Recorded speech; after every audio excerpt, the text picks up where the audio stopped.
In today's episode, we're going to dive into the front suspension. So the solid axle swap, all the front shocks, all the geometry. We're going to go over everything and bring you up to speed.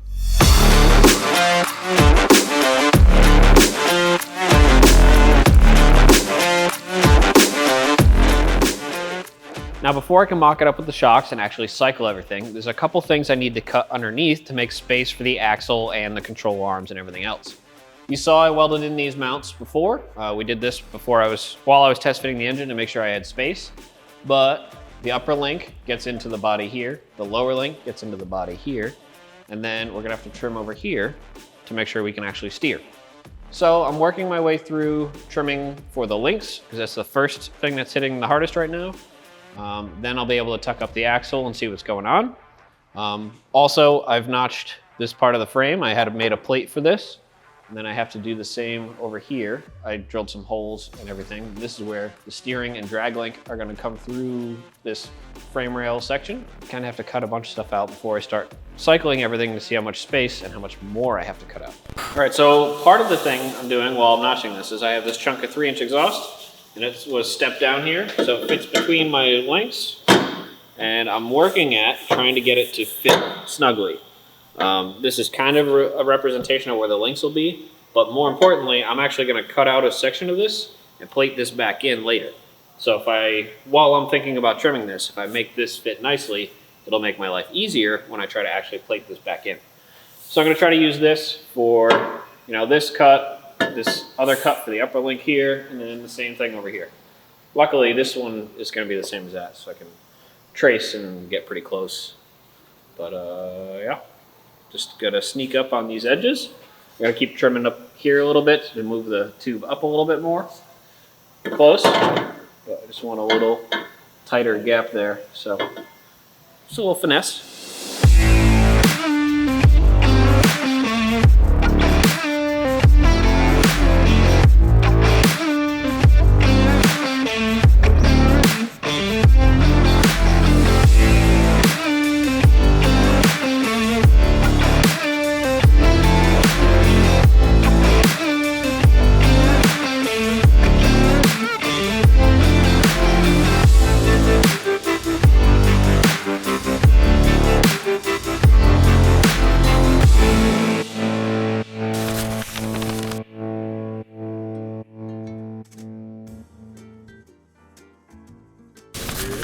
So we're going to do a quick rundown on the model I'm using for the front suspension and the engine and everything going on up there and its packaging. So you can see I've got a model with the front axle, tires, shock mounts. This is, an LS engine downloaded, steering, all that. Whoop. And because of all that, the data makes it a little slow sometimes.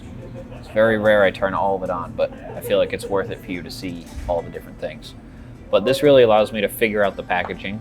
I played with the same geometry spreadsheet I was doing with the rear stuff, has inputs for the front. So I've got all that figured out to match and work well with the rear suspension. Now that that's all sorted, I made all the link mounts and got them to kind of thread the needle between the engine and the motor mount and the starter and everything else that needs to fit in this relatively small area. So without stuff like this, it really would be difficult to fabricate something that has this tight of fitment. So it's a very useful model to sort out all of my brackets and links and stuff like that. So, but these are all the CAD files I used to cut all the parts on the vehicle. So I sent off all these sheet metal parts I designed, had them all laser cut, fitted into the vehicle. Everything fit the way you would think because I had a model of the car. So pretty much it made this process a lot more efficient and made fitment quite a bit better.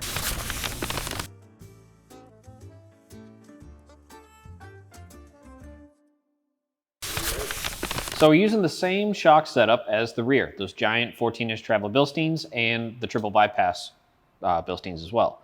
So the shock mount has to be pretty rugged and it's hard to package that big of a shock in this area.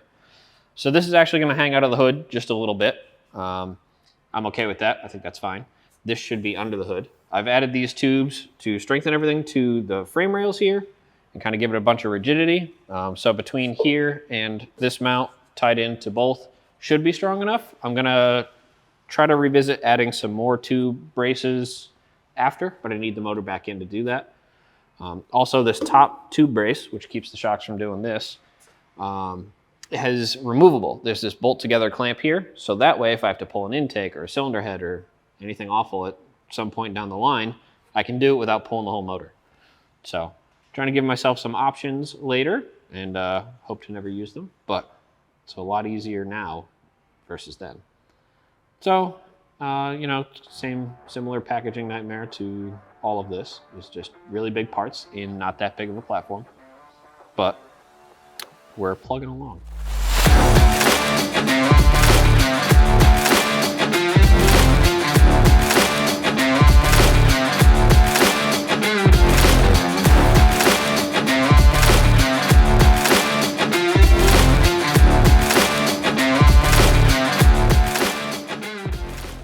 All right, so since you've seen us last, I've finished welded all these frame rails. Everything was just kind of tacked in place, but now that we've test fit the front axle and the motor both separately, we knew everything was gonna fit. So after that, I finished notching all the areas where I think it's gonna be tight, which was the upper link stuff was a little tight still, some of the lower links, where the steering or where the tires are gonna go when you steer, and then over near that header. So hopefully I don't have to pull this out a million times. I also added these triangulation bars here. This one in particular touches the steering box mount and goes through and pierces the track bar mount here. Because I noticed when I was adjusting the track bar with just the axle here, this was twisting a little bit. And granted, everything was still cut out and just tacked together, but I'd rather have all the reinforcement I can. So I knocked this out. This is all welded in. So hopefully, the next thing we can do is throw the engine back in, get it all mounted up, throw the front axle and everything back in, and shocks, and then we're gonna set everything at bump and figure out the bump stop heights. So I can tack those in, figure that out, and then the steering crosslink from the steering box to the pitman arm on the other side, or the top of the knuckle. And then that should wrap up all the hardcore parts of the front suspension. From there, it's gonna be a bunch of little details, and we're probably gonna start doing some of those with the engine swap as well.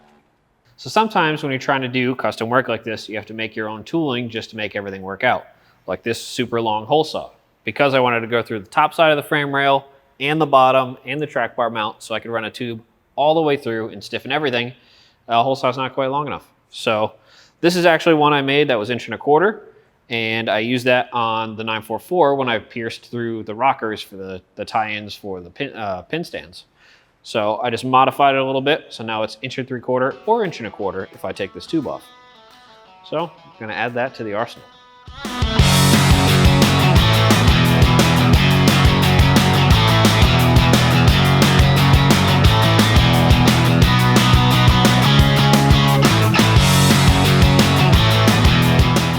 All right, so I finally have all the major components in place and locked down here. So engine's in place, shocks are in place, axle and everything's sorted and in its home. So we can start checking clearances for everything. I had done some of this along the way, but just like the rear, we wanna check everything at full bump. That's when everything's gonna be trying to occupy the same space. And that's when it's most important, because if you were to try to hit a very big obstacle off-road, that's when bad things happen. So, we're going over all the clearances now, and I can finally start going over some of the steering stuff because it's a little difficult to explain without everything in place. And now we're finally kind of in that area. All right, so we've changed the steering quite a bit from what the X5 originally was. It was originally a steering rack vehicle, which has a rack and pinion, so your steering input moves the rack side to side. When you go to solid axle, that doesn't work anymore. You can't have a rack on the axle, it's pretty dangerous, and the steering shaft would have a telescope and sketchy and awful. So we went to a traditional steering box, which is a little gearbox that takes your steering input to turn a pitman arm, which is this guy, to give yourself some steering output on this rod here. So I had to redesign the brackets out at the knuckle here so we can get, I wanted double shear and I wanted the separate tie rod and kind of drag link. So this is the guy from the box that's actually actuating the whole knuckle, and then this gets to the other side to steer the other wheel. On top of that, we have this, which is a panhard bar. This locates the axle side to side so that, A, it stays under the vehicle, which is important, And B, when you actually turn, you know, the force doesn't just try to shove the axle sideways. It can be located by this bar while you turn. On top of that, we're trying to turn 40s, which are big, and it's hard to turn. And off-roading, when you're crawling and stuff like that, it's even harder to turn those things. So I designed this setup here with this hydraulic ram. So this is a hydro assist setup. We're gonna drill and tap the steering box so you can get into the pressure ports. So, you know, it's pressurized internally when you turn one way or the other, and we can feed those pressure ports to the ports on this ram and get more power out of the steering. So we'll bleed off some of that hydraulic power here to the ram, and then we'll share the load to turn these big tires. All right, so the last bit of steering we have to deal with is actually attaching the wheel to the steering box. This is the stock steering shaft. So I had a telescopy bit here, and that's basically so, you know, the power column can adjust. And then it had just this one double cardan U-joint, which is 2 U-joints tied together, and this went straight to the rack. So this end supported the column, and this end had this rubber Guibo fella at the back of the wheel. But I need 2 U-joints to clear everything. So there's gonna be one on the steering box. Then we're gonna go to a chunk of shaft. Then we're gonna go to another U-joint. And when you do that, you need something to retain this end, because with 2 U-joints, it can kind of flop wherever. So I have this new telescopy bit that I'm gonna make be the telescopy section here. And then in the firewall, I need to put this bearing somewhere. So that'll support the column, so I can put the U-joint on the other end. It won't be a floppy mess. And then hopefully we can steer without dying. This was all an aluminum shaft, so I didn't want to retain any of this stuff. Like, I'm fine with welding steel stuff for steering purposes, but aluminum's really not ideal. Steering's important, so don't mess around with this if you're not comfortable or, you know, can weld decently. But I made this little steel piece to replicate this end. I'm gonna weld this to this shaft once I figure out the length. We'll have that sorted, have the bearing. Then I just gotta cut this section down to fit the 2 U-joints and steering box. All right, so I have the steering column all mocked up. I've got the U-joint here on the box. I've got this little chunk of double D shaft here to another U-joint. And then inside the car, where the column used to go through the firewall, I added a little bearing, so I welded a little plate in. So the bearing's there, a little slip section, and then back up to the column. So now, if I turn the wheel, column's locked. If I were able to turn the wheel, stuff would turn.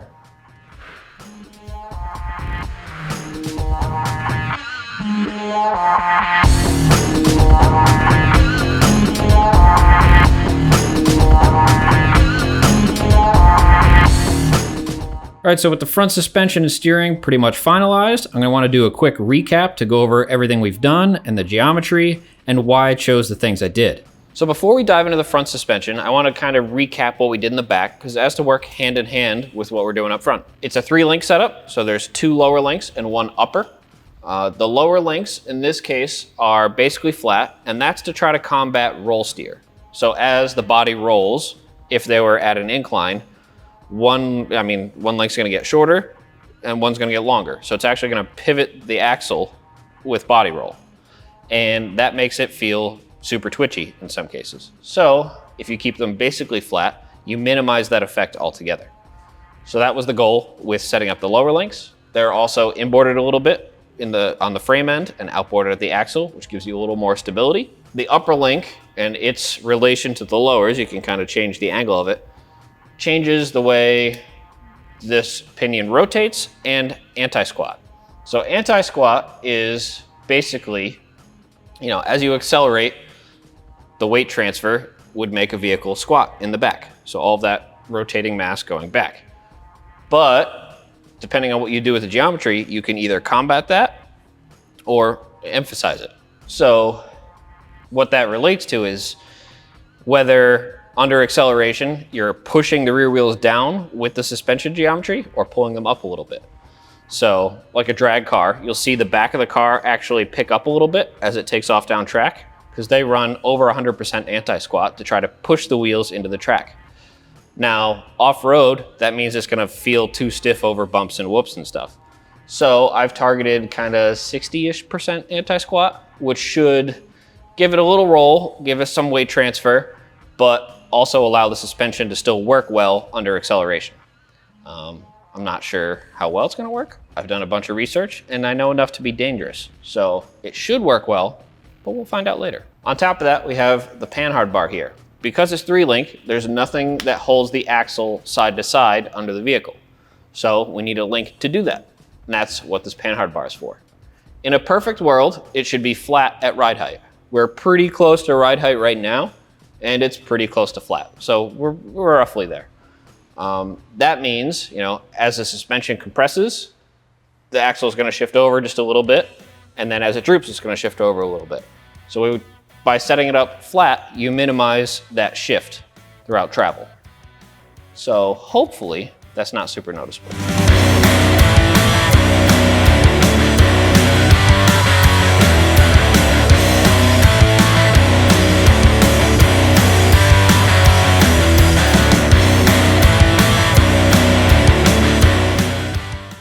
So we have everything sitting at full bump right now, and it makes it a lot easier to see why I put a bunch of weird bends and everything.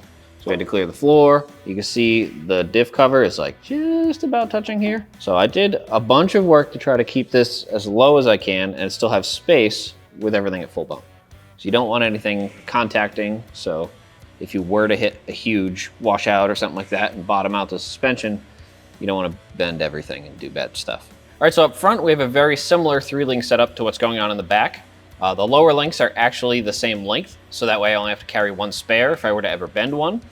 And you can see, you watch me cut a bunch of stuff out because I want to keep this as low as possible. So in order for the axle to tuck up far enough, there needs to be clearance for the links. So that's why there's big notches cut out for pretty much everything up front, just to try to keep everything low, because tall is just kind of excessive. All right, so for the hydro assist, I have this ram here. I went with a smaller bore than normal. It's smaller than 2.5. I think it's a 2-inch bore or 2.25 or something, which will give me more speed and a little less power. I'm okay with that. Like, it'll be more power than it would normally have, but even if I have to take another shot at something, I'd prefer that over not being able to counter steer a slide or something like that. So if you run too big of a ram, you have to displace too much fluid and your steering actually gets slow, where like you can't turn it fast enough. The pump can't move that much fluid. So I erred on the side of a little too small, but I think it'll be great for what we're doing. I moved the rack around quite a bit, or the ram around quite a bit, trying to figure out where it would work best. It's actually a little off center, but I played with the geometry quite a bit and it doesn't really make a difference. So that's okay, just one tie rod's a smidge longer. I moved it in as much as I could, and that helps with the Ackerman angle, which is, the wheel outside a turn versus inside, they're going on different radiuses, so they have to turn different amounts. So all of that should work out pretty well. And you can see I can get it over to full lock. It's full lock there. You can see the inside's turning a slightly tighter radius than the outside.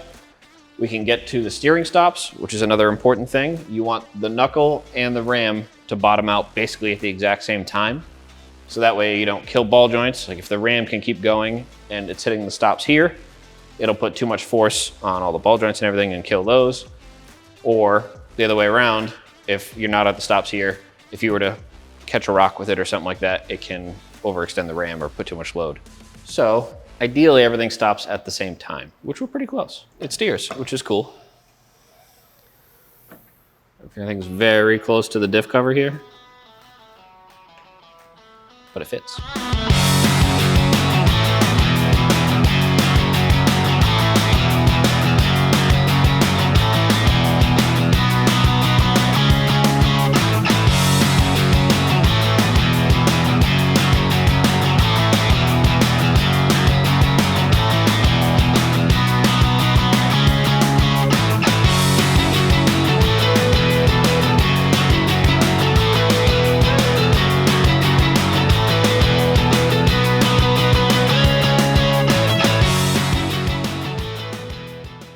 So everything's bumped out up front here. You can see this, the panhard bar is like just about touching pretty much everything.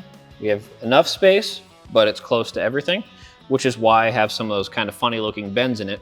And it's hard to see with everything at ride height or droop, but they make a lot more sense here. So this bend in the tie rod bit here is so at full lock, it's clearing this ram mount. So when you're going straight, it doesn't really make a ton of sense, but if I was full lock left, you see that this just barely clears. Same thing with, we have just enough space around the steering box and the diff. There's a notch in the frame here for the axle, just to have enough space there. Same with the notch on the other side for the panhard and steering tie rod drag link fella. And on top of that, you can see the cuts for the links. The lower link's got just enough clearance here. Upper link has the same deal on the other side. It's been a lot of little trimming to try to make everything work low and not clank into each other.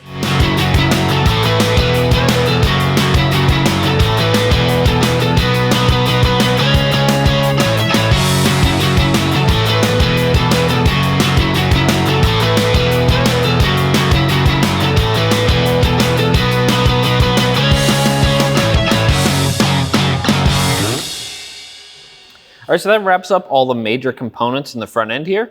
Next up, we're gonna dive into all the different things to make everything function. We gotta do a cooling system. We gotta make all the lines, fittings, all sorts of brackets and tabs. So still a ton to do, but this is a huge milestone and it looks great. So make sure you like and subscribe, and you can follow me at Mike the Day.